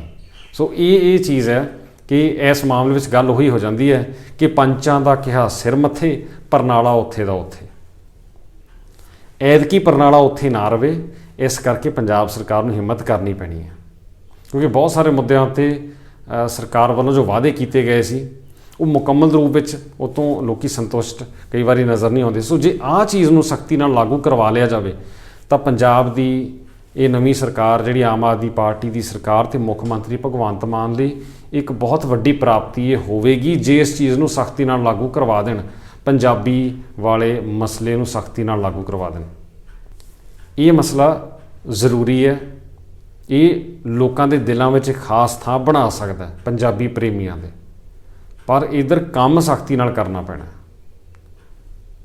ਕਿਉਂਕਿ ਬਹੁਤ ਲੰਮੇ ਸਮੇਂ ਤੋਂ ਅਸੀਂ ਵੇਖ ਰਹੇ ਹਾਂ ਪੰਜਾਬ ਵਿੱਚ ਪੰਜਾਬੀ ਦੀ ਜਿੰਨੀ ਬੇਕਦਰੀ ਹੋਈ ਹੈ ਜਾਂ ਹੋ ਰਹੀ ਹੈ ਉਨੀ ਕਿਸੇ ਵੀ ਹੋਰ ਸੂਬੇ ਵਿੱਚ ਕਿਸੇ ਵੀ ਹੋਰ ਸੂਬੇ ਦੀ ਆਪਣੀ ਭਾਸ਼ਾ ਦੀ ਨਹੀਂ ਹੁੰਦੀ। ਇਹ ਇੱਕ ਕੌੜਾ ਸੱਚ ਆ, ਇਹ ਅਸਲ ਸੱਚ ਆ ਜਿਹੜਾ ਸਾਨੂੰ ਸਾਰਿਆਂ ਨੂੰ ਮੰਨਣਾ ਪੈਣਾ, ਚਾਹੇ ਗੱਲ ਸੂਬੇ ਦੇ ਸਕੂਲਾਂ ਦੀ ਹੋਵੇ, ਜਿਹੜੇ ਵੱਡੇ ਵੱਡੇ ਆਲੀਸ਼ਾਨ ਬਿਲਡਿੰਗ ਵਾਲੇ ਚਮਕਦੇ ਦਮਕਦੇ ਸਕੂਲ ਜਿਹੜੇ ਨੇ, ਮੋਟੀਆਂ ਫੀਸਾਂ ਵਸੂਲਣ ਵਾਲੇ, ਉੱਥੇ ਪੰਜਾਬੀ ਦਾ ਕੀ ਹਾਲ ਕੀਤਾ ਜਾਂਦਾ, ਪੰਜਾਬੀ ਨੂੰ ਕਿਸ ਨਜ਼ਰ ਨਾਲ ਵੇਖਿਆ ਜਾਂਦਾ। ਪੰਜਾਬ ਦਾ ਸ਼ਹਿਰੀ ਵਰਗ ਵੱਡੀਆਂ ਵੱਡੀਆਂ ਕੋਠੀਆਂ ਵਾਲਾ ਜਿਹੜਾ, ਉਹ ਉਹਨਾਂ ਦੇ ਘਰਾਂ 'ਚ ਪੰਜਾਬੀ ਲਈ ਕਿੰਨੀ ਕੁ ਥਾਂ ਆ, ਬਹੁਤ ਵਾਰ ਆਪਾਂ ਇਹਦੀ ਗੱਲ ਕਰ ਚੁੱਕੇ ਹਾਂ। ਅਤੇ ਪੰਜਾਬ ਵਿੱਚ ਬਹੁਤ ਵੱਡੇ ਪੱਧਰ ਉੱਤੇ ਬਾਹਰੋਂ ਆ ਕੇ ਵਸੀ ਜਨਸੰਖਿਆ ਜਿਹੜੀ ਹੈ, ਉੱਥੇ ਤਾਂ ਪੰਜਾਬੀ ਤੁਹਾਨੂੰ ਲੱਭਿਆ ਨਹੀਂ ਲੱਭਣੀ। ਸੋ ਬਹੁਤ ਸਾਰੀਆਂ ਗੱਲਾਂ ਨੇ ਪੰਜਾਬੀ ਭਾਸ਼ਾ ਲਈ, ਤਾਂ ਜੇ ਤੁਸੀਂ ਗੱਲ ਕਰਨ ਬੈਠੋ, ਇਸ ਮੁੱਦੇ ਨੂੰ ਚੰਗੀ ਤਰ੍ਹਾਂ ਸਮਝਣਾ ਸ਼ੁਰੂ ਕਰੋ ਤਾਂ ਵਕਤ ਘੱਟ ਪੈ ਜਾਂਦਾ। ਇਹ ਇੰਨਾ ਜ਼ਰੂਰੀ ਮਸਲਾ ਹੈ, ਇੰਨਾ ਵੱਡਾ ਪਹਿਲੂ ਹੈ ਇਸ ਵੇਲੇ। ਸੋ ਆਹ ਹੁਣ ਜਿਹੜਾ ਮਹੀਨਾ ਸ਼ੁਰੂ ਹੋ ਗਿਆ, ਫਰਵਰੀ ਦਾ ਮਹੀਨਾ, ਇਹਦੇ ਵਿੱਚ ਇਸੇ ਪੰਜਾਬੀ ਬੋਲੀ ਦੀ ਗੱਲ ਹੋਣੀ ਹੈ, ਇਹਦੇ ਵੱਖ-ਵੱਖ ਪਹਿਲੂਆਂ ਦੀ ਗੱਲ ਹੋਣੀ ਹੈ, ਅਤੇ ਵੇਖਣਾ ਕੀ ਹੈ ਕਿ ਕਿੰਨੀ ਕੁ ਸਖਤੀ ਨਾਲ ਠੋਸ ਰੂਪ ਵਿੱਚ ਵਾਕਈ ਇਹਨੂੰ ਲਾਗੂ ਕਰਵਾਇਆ ਜਾਂਦਾ ਹੈ। ਕਿਉਂਕਿ ਐਲਾਨ ਹੋ ਚੁੱਕੇ ਨੇ, ਚੰਗੇ ਐਲਾਨ ਨੇ, ਸਵਾਗਤਯੋਗ ਹੈ, ਪਰ ਗੱਲ ਐਲਾਨਾਂ ਤੋਂ ਅੱਗੇ ਕਿੰਨਾ ਕੁ ਤੁਰਦੀ ਹੈ ਇਹ ਹੁਣ ਫਰਵਰੀ 'ਚ ਪਤਾ ਲੱਗਣਾ। ਸੋ ਸਰਕਾਰੀ ਦਫ਼ਤਰੀ ਕੰਮਕਾਜ ਵਿੱਚ ਪੰਜਾਬੀ ਭਾਸ਼ਾ ਨੂੰ ਕਿੰਨਾ ਕੁ ਲਾਗੂ ਕੀਤਾ ਗਿਆ, ਅਤੇ ਬਾਹਰ ਦੁਨੀਆ ਵਿੱਚ ਆਮ ਵਪਾਰਕ ਥਾਵਾਂ ਉੱਤੇ, ਕਾਰੋਬਾਰੀ ਥਾਵਾਂ ਉੱਤੇ ਵੱਖ-ਵੱਖ ਹੋਰਡਿੰਗਸ ਅਤੇ ਬੋਰਡ ਜਿਹੜੇ ਪੰਜਾਬੀ ਵਿੱਚ ਲਾਉਣ ਦੇ ਨਿਰਦੇਸ਼ ਆਏ ਸੀ, ਉਹਨਾਂ ਸੰਬੰਧੀ ਕਿੰਨੀ ਕੁ ਗੱਲ ਹੋਈ ਹੈ, ਕਿੰਨੀ ਕੁ ਕਾਰਵਾਈ ਹੋਈ ਹੈ, ਅਮਲੀ ਰੂਪ ਵਿੱਚ ਇਹ ਚੀਜ਼ ਕਿੰਨਾ ਕੁ ਲਾਗੂ ਹੋਈ ਹੈ, ਇਹ ਵੀ ਹੁਣ ਵੇਖੇ ਜਾਣ ਦਾ ਸਮਾਂ ਇਸ ਵੇਲੇ ਆ ਗਿਆ। ਤਾਜ਼ਾ ਸਥਿਤੀ ਇਸ ਵੇਲੇ ਹੈ ਕਿ ਫਿਲਹਾਲ ਜਦੋਂ ਹੁਣ ਆਪਾਂ ਇਸ ਵੇਲੇ ਗੱਲ ਕਰ ਰਹੇ ਹਾਂ, ਫਰਵਰੀ ਮਹੀਨੇ ਦੇ ਸ਼ੁਰੂ ਵਿੱਚ ਗੱਲ ਕਰ ਰਹੇ ਹਾਂ, ਤਾਂ ਆਹ ਚੀਜ਼ਾਂ ਲਾਗੂ ਤਾਂ ਹੋਈਆਂ ਨਜ਼ਰ ਨਹੀਂ ਆਉਂਦੀਆਂ। ਅਸੀਂ ਦੱਸਿਆ ਤੁਹਾਨੂੰ ਪਹਿਲੇ ਹਿੱਸੇ ਵਿੱਚ ਵੀ ਕੁਝ ਥਾਵਾਂ ਉੱਤੇ ਕੁਝ ਅਫਸਰਾਂ ਨੇ ਆਪ ਪਹਿਲ ਕਦਮੀ ਕੀਤੀ ਹੈ, ਪੰਜਾਬੀ ਮਾਂ ਬੋਲੀ ਨੂੰ ਉਹਦਾ ਬਣਦਾ ਮਾਣ ਦਿਵਾਉਣ ਲਈ ਕੋਸ਼ਿਸ਼ ਕੀਤੀ ਹੈ। ਸ਼ਲਾਘਾ ਦੇ ਪਾਤਰ ਨੇ ਅਜਿਹੇ ਅਫਸਰ, ਖਾਸ ਕਰ ਪਟਿਆਲੇ ਦੀ ਰੇਂਜ ਦੇ ਜਿਹੜੇ ਪੁਲਿਸ ਅਧਿਕਾਰੀ ਨੇ, ਜਿਨ੍ਹਾਂ ਨੇ ਆਪਣੀ ਨੇਮ ਪਲੇਟ ਪੰਜਾਬੀ ਵਿੱਚ ਬਣਾਏ ਨੇ, ਆਪਣੀਆਂ ਤਖਤੀਆਂ ਪੰਜਾਬੀ ਵਿੱਚ ਲਿਖ ਕੇ ਲਾਉਣੀਆਂ ਸ਼ੁਰੂ ਕਰ ਦਿੱਤੀਆਂ ਨੇ। ਉੱਥੇ ਚੰਗੀਆਂ ਚੀਜ਼ਾਂ ਵੀ ਨਜ਼ਰ ਆ ਰਹੀਆਂ ਨੇ, ਪਰ ਬਹੁਤ ਸਾਰੇ ਜਿਹੜੇ ਅਫਸਰ ਨੇ ਜਾਂ ਬਹੁਤ ਸਾਰੇ ਲੋਕ ਅਜਿਹੇ ਨੇ ਜੋ ਹਾਲੇ ਵੀ ਇਸ ਬੰਨੇ ਕੋਈ ਧਿਆਨ ਨਹੀਂ ਦੇ ਰਹੇ, ਸਗੋਂ ਇਹ ਤੋਂ ਬਚਣ ਲਈ ਜਾਂ ਇਹਦੇ ਖਿਲਾਫ ਖੜ੍ਹਨ ਲਈ ਕੋਈ ਨਵੇਂ ਬਹਾਨੇ ਵੀ ਲੱਭੇ ਜਾ ਰਹੇ ਨੇ। ਸੋ ਇਹ ਇੱਕ ਚੀਜ਼ ਆ ਪੰਜਾਬ ਸਰਕਾਰ ਲਈ ਨਜਿੱਠਣ ਵਾਲੀ, ਕਿ ਜਿਹੜੇ ਲੋਕ ਹਾਲੇ ਵੀ ਪੰਜਾਬੀ ਬੋਲੀ ਨੂੰ, ਮਾਂ ਬੋਲੀ ਨੂੰ ਉਹਦਾ ਸਹੀ ਰੁਤਬਾ ਦੇਣ ਦੇ ਰਾਹ ਵਿੱਚ ਅੜਿੱਕੇ ਡਾ ਰਹੇ ਨੇ ਜਾਂ ਇੱਧਰ ਅਵੇਸਲਾਪਣ ਜਾਣ ਬੁੱਝ ਕੇ ਵਿਖਾ ਰਹੇ ਨੇ, ਉਹਨਾਂ ਵੱਲ ਸਰਕਾਰ ਨੂੰ ਧਿਆਨ ਦੇ ਕੇ ਕਾਰਵਾਈ ਕਰਨੀ ਪੈਣੀ ਹੈ। ਕਿਉਂਕਿ ਕਿਸੇ ਨਾ ਕਿਸੇ ਨੂੰ ਇਸ ਮੁੱਦੇ ਪ੍ਰਤੀ, ਪੰਜਾਬੀ ਮਾਂ ਬੋਲੀ ਪ੍ਰਤੀ ਕਦਮ ਚੁੱਕਣਾ ਹੀ ਪੈਣਾ ਹੈ, ਅਤੇ ਸਭ ਤੋਂ ਵੱਡੀ ਜ਼ਿੰਮੇਵਾਰੀ ਹੁਣ ਇਸ ਵੇਲੇ ਪੰਜਾਬ ਸਰਕਾਰ ਦੀ ਬਣਦੀ ਹੈ, ਮੁੱਖ ਮੰਤਰੀ ਭਗਵੰਤ ਮਾਨ ਦੀ ਬਣਦੀ ਹੈ, ਜਿਨ੍ਹਾਂ ਬਾਕੀ ਸਾਰੇ ਮੁੱਦਿਆਂ ਉੱਤੇ ਕਈ ਵਾਰ ਸਟੈਂਡ ਲਿਆ, ਅਤੇ ਇਸ ਮੁੱਦੇ 'ਤੇ ਵੀ ਉਹਨਾਂ ਤੋਂ ਸਟੈਂਡ ਲੈਣ ਦੀ ਆਪਾਂ ਸਾਰੇ ਉਮੀਦ ਕਰ ਸਕਦੇ ਹਾਂ, ਤਾਂ ਕਿ ਸਾਡੀ ਇਸ ਅਮੀਰ ਭਾਸ਼ਾ ਨੂੰ, ਇਸ ਬਿਹਤਰੀਨ ਭਾਸ਼ਾ ਨੂੰ ਉਹਦਾ ਬਣਦਾ ਮਾਣ, ਸਤਿਕਾਰ ਅਤੇ ਰੁਤਬਾ ਦਿਵਾਇਆ ਜਾ ਸਕੇ। ਪੰਜਾਬ ਦੀ ਸਰਕਾਰ ਨਾਲ ਸੰਬੰਧਿਤ ਇੱਕ ਹੋਰ ਅਹਿਮ ਮਸਲਾ ਇਹ ਵੀ ਹੈ ਕਿ ਪੰਜਾਬ ਦੀ ਸਰਕਾਰ ਵੱਲੋਂ ਭ੍ਰਿਸ਼ਟਾਚਾਰ ਵਿਰੋਧੀ ਮੁਹਿੰਮ ਜਿਹੜੀ ਸ਼ੁਰੂ ਕੀਤੀ ਗਈ ਹੈ, ਉਹ ਲਗਾਤਾਰ ਚੱਲ ਰਹੀ ਹੈ, ਚਰਚਾ ਦਾ ਵਿਸ਼ਾ ਵੀ ਬਣ ਰਹੀ ਹੈ। ਬਹੁਤ ਸਾਰੇ ਸਾਬਕਾ ਵਿਧਾਇਕਾਂ, ਮੰਤਰੀਆਂ ਦੇ ਖਿਲਾਫ ਮਾਮਲੇ ਚੱਲ ਰਹੇ ਨੇ, ਅਤੇ ਮੁੱਖ ਮੰਤਰੀ ਭਗਵੰਤ ਮਾਨ ਨੇ ਕਈ ਵਾਰੀ ਕਿਹਾ ਹੋਇਆ ਕਿ ਜਨਤਾ ਦੇ ਪੈਸੇ ਦਾ, ਇਕੱਲੇ ਪੈਸੇ ਦਾ ਹਿਸਾਬ ਜਿਹੜਾ ਆ ਉਹ ਦਵਾਇਆ ਜਾਵੇਗਾ, ਅਤੇ ਕਿਸੇ ਨੂੰ ਵੀ ਬਖਸ਼ਿਆ ਨਹੀਂ ਜਾਊਗਾ, ਭਾਵੇਂ ਕੋਈ ਵਿਰੋਧੀ ਪਾਰਟੀ ਦਾ ਹੋਵੇ ਜਾਂ ਉਹਨਾਂ ਦੀ ਆਪਣੀ ਧਿਰ ਦਾ ਵੀ ਹੋਵੇ। ਪਰ ਭ੍ਰਿਸ਼ਟਾਚਾਰ ਵਿਰੋਧੀ ਮੁਹਿੰਮ ਨੂੰ ਜੇਕਰ ਇਹਦੇ ਅੰਕੜੇ ਵੇਖੀਏ ਤਾਂ 90% ਮਾਮਲਿਆਂ ਵਿੱਚ ਜਿਹੜੀ ਕਾਰਵਾਈ ਹੈ ਉਹ ਚੱਲਦੀ ਨਜ਼ਰ ਆ ਰਹੀ ਹੈ ਸਾਬਕਾ ਕਾਂਗਰਸ ਸਰਕਾਰ ਦੇ ਮੰਤਰੀਆਂ ਤੇ ਸਾਬਕਾ ਵਿਧਾਇਕਾਂ ਸੰਬੰਧੀ। ਬੇਸ਼ੱਕ ਅਕਾਲੀ ਭਾਜਪਾ ਗੱਠਜੋੜ ਸਰਕਾਰ ਸਮੇਂ ਹੋਏ ਸਿੰਜਾਈ ਘੁਟਾਲੇ ਦੀ ਵੀ ਜਾਂਚ ਦੀ ਗੱਲ ਤੁਰੀ ਹੈ। ਦੋ ਅਕਾਲੀ ਆਗੂਆਂ ਤੋਂ ਜਨਮੇਜਾ ਸਿੰਘ ਸੇਖੋਂ ਤੇ ਸ਼ਰਨਜੀਤ ਸਿੰਘ ਢਿੱਲੋਂ ਤੋਂ ਵੀ ਇਸ ਸੰਬੰਧੀ ਪੁੱਛ ਪੜਤਾਲ ਚੱਲ ਰਹੀ ਹੈ। ਭਾਜਪਾ ਦੇ ਵਿੱਚ ਸ਼ਾਮਲ ਹੋਏ ਆਗੂ ਸੁੰਦਰ ਸ਼ਾਮ ਅਰੋੜਾ, ਉਹਨਾਂ ਦਾ ਵੀ ਮਾਮਲਾ ਚੱਲ ਰਿਹਾ ਹੈ। ਪਰ ਜ਼ਿਆਦਾਤਰ ਜਿਹੜੇ ਮਾਮਲੇ ਨੇ ਉਹ ਕਾਂਗਰਸੀਆਂ ਦੇ ਇਸ ਵੇਲੇ ਚੱਲ ਰਹੇ ਨਜ਼ਰ ਆਉਂਦੇ ਨੇ ਅੰਕੜਿਆਂ ਮੁਤਾਬਕ, ਜੇਕਰ ਆਪਾਂ ਗੱਲ ਕਰੀਏ ਤਾਂ। ਹੁਣ ਤਾਜ਼ਾ ਜਿਹੜੀ ਹਿਲਜੁਲ ਹੋਈ ਹੈ ਇਸੇ ਮਾਮਲੇ ਵਿੱਚ, ਪਿਛਲੀ ਕਾਂਗਰਸ ਸਰਕਾਰ ਦੇ ਪਿਛਲੇ ਦਿਨਾਂ ਦੇ ਕਾਰਜਕਾਲ ਦੌਰਾਨ ਉਪ ਮੁੱਖ ਮੰਤਰੀ ਬਣੇ ਅੰਮ੍ਰਿਤਸਰ ਦੇ ਕਾਂਗਰਸੀ ਆਗੂ OP ਸੋਨੀ, ਉਹਨਾਂ ਦੇ ਫਾਰਮ ਹਾਊਸ ਉੱਤੇ ਜਾ ਕੇ ਵਿਜੀਲੈਂਸ ਬਿਊਰੋ ਵੱਲੋਂ ਉੱਥੋਂ ਜਾਣਕਾਰੀ ਇਕੱਤਰ ਕੀਤੀ ਗਈ ਹੈ। ਇਸ ਤੋਂ ਪਹਿਲਾਂ ਵੀ OP ਸੋਨੀ ਤੋਂ ਇਸੇ ਮਾਮਲੇ ਵਿੱਚ ਪੁੱਛ ਪੜਤਾਲ ਹੁੰਦੀ ਰਹੀ ਹੈ ਤੇ ਹੁਣ ਉਹਨਾਂ ਦੇ ਫਾਰਮ ਹਾਊਸ ਦੇ ਵੇਰਵੇ ਜਿਹੜੇ ਨੇ ਉਹ ਇਕੱਤਰ ਕੀਤੇ ਗਏ ਨੇ। ਲੰਮੀ ਪੁੱਛ ਪੜਤਾਲ ਇਸ ਸੰਬੰਧੀ ਹੋਈ ਹੈ ਤੇ ਇਸ ਮਾਮਲੇ ਨੂੰ ਲੈ ਕੇ ਵੀ ਪੰਜਾਬ ਦੇ ਸਿਆਸੀ ਗਲਿਆਰਿਆਂ ਵਿੱਚ ਕਾਫੀ ਚਰਚਾ ਚੱਲਦੀ ਰਹੀ ਹੈ। ਠੀਕ ਇਹਨਾਂ ਦਿਨਾਂ ਦੌਰਾਨ OP ਸੋਨੀ ਦੇ ਨਾਲ ਇੱਕ ਹੋਰ ਸਾਬਕਾ ਕਾਂਗਰਸੀ ਵਿਧਾਇਕ ਕੁਸ਼ਲਦੀਪ ਸਿੰਘ ਢਿੱਲੋਂ ਉਰਫ ਕਿੱਕੀ ਢਿੱਲੋਂ, ਉਹਨਾਂ ਕੋਲੋਂ ਵੀ ਪੁੱਛ ਪੜਤਾਲ ਹੋਣ ਦੀ ਗੱਲ ਸਾਹਮਣੇ ਆ ਰਹੀ ਹੈ।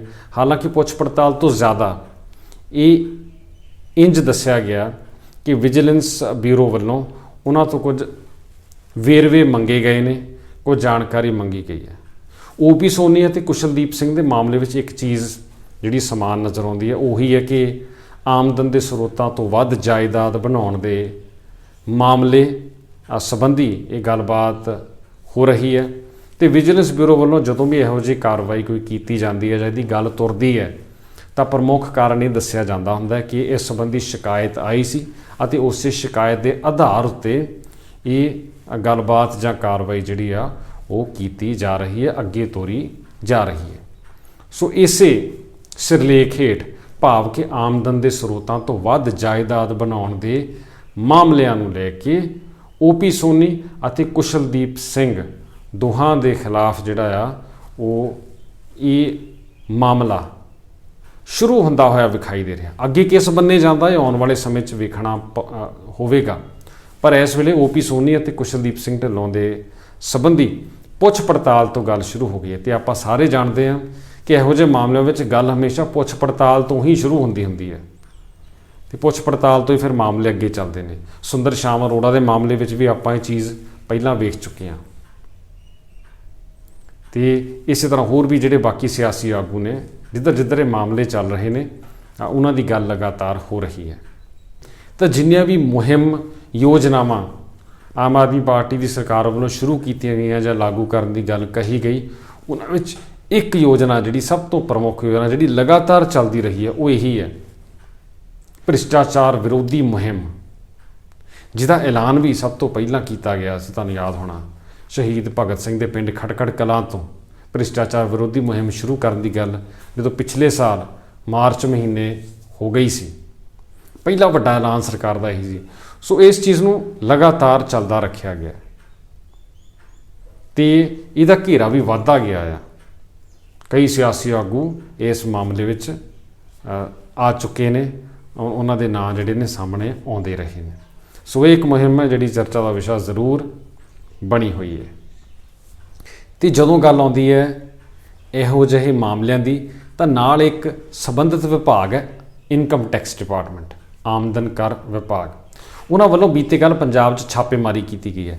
ਇਸ ਛਾਪੇਮਾਰੀ ਦੀ ਹੁਣ ਕੀ ਅਹਿਮੀਅਤ ਹੈ ਤੁਹਾਨੂੰ ਇਹ ਦੱਸ ਦਈਏ ਕਿ ਜੋ ਛਾਪੇਮਾਰੀ ਪੰਜਾਬ ਵਿੱਚ ਹੋਈ ਹੈ ਪਿਛਲੇ ਘੰਟਿਆਂ ਦੌਰਾਨ, ਉਸ ਵਿੱਚ ਪੰਜਾਬ ਵਿੱਚ ਜਿਹੜੀਆਂ ਵੱਖ-ਵੱਖ ਚਰਚਾਂ ਚੱਲ ਰਹੀਆਂ ਨੇ, ਚਰਚਿਸ, ਗਿਰਜਾ ਘਰ, ਉਹਨਾਂ ਦੇ ਜਿਹੜੇ ਪਾਦਰੀ ਨੇ ਜਿਹੜੇ ਨਵੇਂ ਕਿਸਮ ਦੇ ਹੁਣ ਚਰਚ ਅਤੇ ਉਹਨਾਂ ਦੇ ਪ੍ਰੋਫਿਟ ਜਿਹੜੇ ਖੁਦ ਨੂੰ ਖਵਾਉਣ ਵਾਲੇ ਜਾਂ ਜਿਨ੍ਹਾਂ ਦੇ ਹੋਰਡਿੰਗਸ ਲੱਗੇ ਹੁੰਦੇ ਨੇ, ਬਹੁਤ ਵੱਡੇ ਪੱਧਰ 'ਤੇ ਜੋ ਨਵੀਆਂ ਚਰਚਾਂ ਸਥਾਪਿਤ ਹੋਈਆਂ ਤੇ ਉਹਨਾਂ ਦੇ ਜਿਹੜੇ ਪ੍ਰਮੁੱਖ ਆਗੂ ਨੇ ਉਹਨਾਂ ਉੱਪਰ ਇਨਕਮ ਟੈਕਸ ਦੀ ਛਾਪੇਮਾਰੀ ਹੋਈ ਹੈ। ਜਲੰਧਰ ਵਿੱਚ ਤਾਜਪੁਰ ਦੇ ਲਾਗੇ ਜੋ ਚਰਚ ਹੈ ਉਹਦੇ ਬਾਰੇ ਵੀ ਜਾਣਕਾਰੀ ਸਾਹਮਣੇ ਆ ਰਹੀ ਹੈ। ਖੋਜੇਵਾਲ, ਕਪੂਰਥਲਾ ਅਤੇ ਇਹਨਾਂ ਦੇ ਨਾਲ ਸੰਬੰਧਿਤ ਹੀ ਕੁਝ ਹੋਰ ਥਾਵਾਂ ਉੱਤੇ ਵੀ ਛਾਪੇਮਾਰੀ ਹੋਣ ਦੀ ਖਬਰ ਆਈ ਹੈ। ਮੀਡੀਆ ਵਿੱਚ ਆਈਆਂ ਰਿਪੋਰਟਾਂ ਮੁਤਾਬਕ ਇਹ ਜੋ ਆਗੂ ਨੇ, ਜੋ ਇਹ ਨਵੀਆਂ ਸਥਾਪਿਤ ਹੋਈਆਂ ਚਰਚ ਦੇ ਆਗੂ ਵਜੋਂ ਵਿਚਰਦੇ ਨੇ, ਉਹਨਾਂ ਦੇ ਟਿਕਾਣਿਆਂ 'ਤੇ ਛਾਪੇਮਾਰੀ ਹੋਈ ਹੈ। ਲੈਪਟਾਪ ਅਤੇ ਹੋਰ ਕੁਝ ਦਸਤਾਵੇਜ਼ ਜਿਹੜੇ ਨੇ ਉਹ ਜ਼ਬਤ ਕੀਤੇ ਗਏ ਨੇ ਤੇ ਇਸ ਮੌਕੇ ਵੱਡੀ ਗਿਣਤੀ ਵਿੱਚ ਫੋਰਸ ਵੀ ਨਾਲ ਆਈ ਦੱਸੀ ਜਾਂਦੀ ਹੈ। ਸੋ ਇਹ ਸੀ ਸਾਡੀ ਅੱਜ ਦੀ ਸਪੈਸ਼ਲ ਰਿਪੋਰਟ, ਵਿਸ਼ੇਸ਼ ਰਿਪੋਰਟ ਜਿਸ ਨੂੰ ਤੁਸੀਂ ਦ ਪੰਜਾਬ ਟਾਕਸ ਚੈਨਲ ਉੱਤੇ ਦੇਸ਼ਾਂ ਵਿਦੇਸ਼ਾਂ ਵਿੱਚ ਵੇਖ ਰਹੇ ਸੀ। ਇਹ ਬ੍ਰੌਡਕਾਸਟ ਤੁਹਾਡੇ ਤੱਕ ਪਹੁੰਚਦੀ ਹੈ IPTV ਜ਼ਰੀਏ ਵੀ। ਦ ਪੰਜਾਬ ਟਾਕਸ ਦੀ IPTV ਬ੍ਰੌਡਕਾਸਟ ਦੇਸ਼ਾਂ ਵਿਦੇਸ਼ਾਂ ਵਿੱਚ, ਦੁਨੀਆ ਦੇ ਕਈ ਪ੍ਰਮੁੱਖ ਦੇਸ਼ਾਂ ਵਿੱਚ ਪਹੁੰਚਦੀ ਹੈ।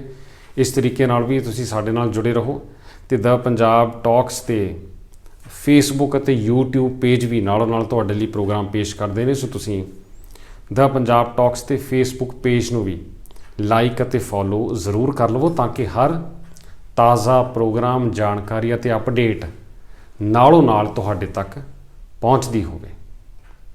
ਇਸ ਤੋਂ ਇਲਾਵਾ ਤੁਹਾਨੂੰ ਇਹ ਵੀ ਦੱਸ ਦਈਏ ਕਿ ਦ ਪੰਜਾਬ ਟਾਕਸ ਦੀ ਇੱਕ ਬਹੁਤ ਹੀ ਬਿਹਤਰੀਨ ਮੋਬਾਈਲ ਐਪਲੀਕੇਸ਼ਨ ਵੀ ਤੁਹਾਡੇ ਲਈ ਤਿਆਰ ਕੀਤੀ ਗਈ ਹੈ। ਐਪ ਸਟੋਰ 'ਤੇ ਤੁਹਾਡੇ ਲਈ ਮੁਹੱਈਆ ਕਰਵਾਈ ਗਈ ਹੈ।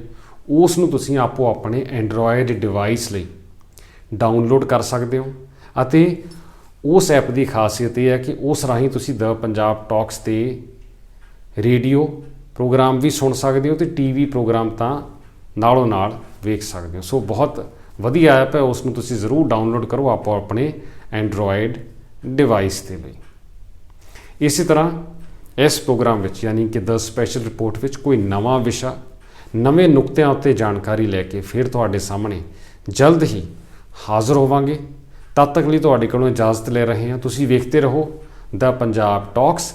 ਅੱਜ ਲਈ ਫਿਲਹਾਲ ਇੰਨਾ ਹੀ, ਇਜਾਜ਼ਤ ਦਿਓ। ਬਹੁਤ ਬਹੁਤ ਧੰਨਵਾਦ। ਸਤਿ ਸ਼੍ਰੀ ਅਕਾਲ। ਤੁਹਾਡੀਆਂ ਗੱਡੀਆਂ ਲਈ ਕਿਸੇ ਵੀ ਤਰ੍ਹਾਂ ਦੀ ਮੁਰੰਮਤ ਜਾਂ 4 ਵੀਲਰ ਹੈਲਪਲਾਈਨ ਜੇਕਰ ਤੁਸੀਂ ਭਾਲ ਰਹੇ ਹੋ ਤਾਂ ਸੰਪਰਕ ਕਰੋ ਤੁਹਾਡੇ ਆਪਣੇ ਸ਼ਹਿਰ ਵਿਨੀਪੈਗ 'ਚ ਟਾਊਨ ਆਟੋ ਬਾਡੀ ਵਿਖੇ। ਸਤਿ ਸ੍ਰੀ ਅਕਾਲ ਜੀ, ਮੇਰਾ ਨਾਮ ਹੈਗਾ Shamsher Singh, town auto body ਤੋਂ। ਰੱਬ ਨਾ ਕਰੇ ਤੁਹਾਡੀ ਗੱਡੀ ਨੂੰ ਕੁਝ ਹੋ ਜਾਂਦਾ ਵਾ ਤੇ ਤੁਸੀਂ ਸਿੱਧਾ ਟਾਊਨ ਆਟੋ ਬਾਡੀ ਤੇ ਆਓ। ਅਸੀਂ ਇੱਥੇ ਇਹ ਸਾਡੀ ਜਿਹੜੀ ਸ਼ਾਪ ਹੈਗੀ ਡਾਇਰੈਕਟ ਰਿਪੇਅਰ ਸ਼ਾਪ ਹੈਗੀ ਆ। ਅਸੀਂ ਆਪਣੇ ਆਪ ਹੀ MPA ਨੂੰ ਕਾਲ ਕਰਕੇ ਤੁਹਾਡੀ ਗੱਡੀ ਦਾ ਕਲੇਮ ਖੋਲ੍ਹ ਦਿੰਦੇ ਹਾਂ ਤੇ ਤੁਹਾਡੀ ਗੱਡੀ ਦਾ ਐਸਟੀਮੇਟ ਬਣਾ ਕੇ MPA ਨੂੰ ਭੇਜ ਦਿੰਦੇ ਹਾਂ।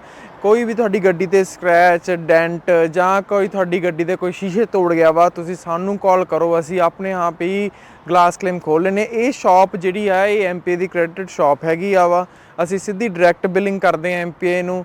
ਇੱਥੇ ਅਸੀਂ ਆਪ ਹੀ ਗਲਾਸ ਕਲੇਮ ਵੀ ਖੋਲ੍ਹਦੇ ਹਾਂ। ਤੁਹਾਨੂੰ ਗਲਾਸ ਕਲੇਮ ਖੋਲ੍ਹਣ ਦੀ ਫੋਨ ਦੀ ਲੋੜ ਨਹੀਂ ਹੈਗੀ, ਅਸੀਂ ਆਪਣੇ ਆਪ ਇੱਥੇ ਗਲਾਸ ਕਲੇਮ ਖੋਲ੍ਹਦੇ। ਜਦੋਂ ਤੱਕ ਤੁਹਾਡੀ ਗੱਡੀ ਇੱਥੇ ਸ਼ਾਪ 'ਤੇ ਰਹੂਗੀ ਉਦੋਂ ਤੱਕ ਅਸੀਂ ਕਾਰ ਰੈਂਟਲ ਵੀ ਦੇਵਾਂਗੇ। ਵੈਨ ਆ, ਟਰੱਕ, SUV, ਕੋਈ ਵੀ ਤੁਹਾਨੂੰ ਕਾਰ ਰੈਂਟਲ ਵੀ ਚਾਹੀਦੀ ਹੋਈ ਅਸੀਂ ਕਾਰ ਰੈਂਟਲ ਵੀ ਤੁਹਾਨੂੰ ਦੇਵਾਂਗੇ।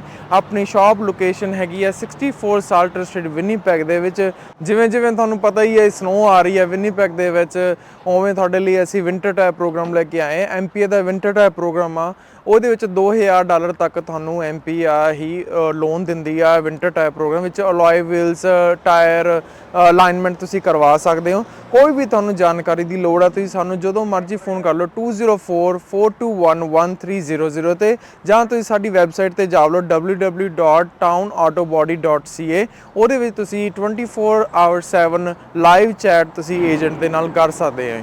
Thank you. ਹਾਂਜੀ, ਸਤਿ ਸ੍ਰੀ ਅਕਾਲ ਜੀ। ਮੇਰੀ ਗੱਡੀ ਦਾ ਇੱਥੇ ਇੱਕ ਡੈਂਟ ਜਿਹਾ ਪੈ ਗਿਆ ਸੀਗਾ। ਉਸ ਤੋਂ ਬਾਅਦ ਮੈਂ ਇਹਨਾਂ ਕੋਲ ਟਾਊਨ ਆਟੋ ਬਾਡੀ ਵਾਲਿਆਂ ਕੋਲ ਆਇਆ ਤੇ MPA ਤੋਂ ਕਲੇਮ ਲੈਣ ਤੋਂ ਬਾਅਦ ਇਹਨਾਂ ਕੋਲ ਗੱਡੀ ਆਪਾਂ ਨੇ ਰੱਖ ਦਿੱਤੀ ਤੇ ਥੋੜ੍ਹੀ ਦਿਨਾਂ ਦੇ ਵਿੱਚ ਇਹਨਾਂ ਨੇ ਗੱਡੀ ਮੇਰੀ ਪੂਰੀ ਚੰਗੀ ਤਰ੍ਹਾਂ ਮੁਕੰਮਲ ਕਰਕੇ ਸਹੀ ਕਰਕੇ ਦੇ ਦਿੱਤੀ ਹੈ ਤੇ ਨਾਲ ਦੀ ਨਾਲ ਇਹਨਾਂ ਨੇ ਗੱਡੀ ਦੀ ਮੇਰੀ ਦੀ ਡਿਟੇਲਿੰਗ ਵੀ ਕਰਤੀ, ਧੋਤੀ ਤੇ ਗੱਡੀ ਪੂਰੀ ਲਿਸ਼ਕਾਤੀ ਤੇ ਬਹੁਤ ਵਧੀਆ ਜਿਹੜੀ ਆ ਕਸਟਮਰ ਸਰਵਿਸ ਵੀ ਦਿੰਦੇ ਨੇ। ਤੇ ਜੇਕਰ ਤੁਹਾਨੂੰ ਉਸ ਟਾਈਮ ਤੇ ਜੇਕਰ ਤੁਹਾਡੀ ਗੱਡੀ ਖਰਾਬ ਹੋਈ ਹੈ ਤੇ ਕੋਈ ਰੈਂਟਲ ਗੱਡੀ ਤੁਸੀਂ ਚਲਾਉਣ ਨੂੰ ਲੈਣੀ ਹੈ ਤੇ ਉਹ ਵੀ ਜਿਹੜੀ ਹੈ ਤੁਹਾਨੂੰ ਪ੍ਰੋਵਾਈਡ ਕਰ ਦਿੰਦੇ ਨੇ। ਮੈਂ ਤੁਹਾਨੂੰ ਹਾਈਲੀ ਰਿਕਮੈਂਡ ਕਰਾਂਗਾ ਵਿਨੀਪੈਗ ਏਰੀਆ ਦੇ ਵਿੱਚ ਜਾਂ ਤੁਸੀਂ ਕਿਸੇ ਹੋਰ ਲਾਗ ਪਾਸ ਦੇ ਏਰੀਆ ਦੇ ਵਿੱਚ ਤੁਹਾਡੀ ਗੱਡੀ ਆ ਖਰਾਬ ਹੁੰਦੀ ਹੈ, ਤੁਸੀਂ ਇਹਨਾਂ ਕੋਲ ਪਹੁੰਚੋ ਤੇ ਬਹੁਤ ਹੀ ਵਧੀਆ ਸਰਵਿਸ ਤੇ ਜਲਦੀ ਜਿਹੜੀ ਤੁਹਾਨੂੰ ਆ ਤੁਹਾਡੀ ਗੱਡੀ ਚੱਲਦੀ ਕਰਕੇ ਦੇ ਦਿੰਦੇ ਨੇ। ਥੈਂਕ ਯੂ ਜੀ। ਸਰਵਿਸ ਦਾ ਲਾਭ ਉਠਾਉਣ ਲਈ ਹੁਣੇ ਕੰਟੈਕਟ ਕਰੋ town auto body 64 Salter street Winnipeg MB Canada Manitoba. ਸਾਡਾ ਕੰਟੈਕਟ ਨੰਬਰ ਹੈ +1204 421 1300।